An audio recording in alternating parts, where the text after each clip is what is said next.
আগে দেখে যে একটা মানুষ সোশ্যাল মিডিয়া ফিল্ম আসছে সামনের মাসে 15-20 তারিখের মধ্যে ফিল্ম আসছে। মে মাসে না জুন মাসে প্রচুর ইন্টারন্যাশনাল। আমি লাইভে আসলে অস্ট্রেলিয়া, দুবাই, আমেরিকা, এখান থেকে স্টার পাঠায় স্টার। কিছু বলতে চাও? কারণ আমার ফ্রেশ অ্যান্ড আমার আওয়াজ যে ভিডিওতে আছে সে ভিডিও মানুষ দেখে, যতই গালাগালি করে মানুষ দেখতে চায় যে ডিজে অরুণ কি বলছে, শুনতে চায়, বুঝতে চায় যে মেন। আমি তো অরিজিনাল কথা বলি। তো আমি প্রথমেই বলেছিলাম সমস্ত কন্টেন্ট ক্রিয়েটারের বাপ যাচ্ছে ডিজে অরুণ।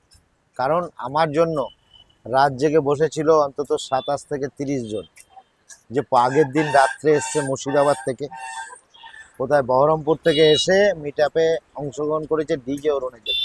আমি যখনই ওই মাঠে পাড়া দিয়েছি সমস্ত কন্টেন্ট ক্রিয়েটার ঘিরে ধরেছে, এবং ভিডিও মহিলা থেকে শুরু করে কন্টেন্ট ক্রিয়েটার সব ওদের চ্যানেলকে বলতে বলছিল, সেগুলোও তোমরা দেখেছো। তো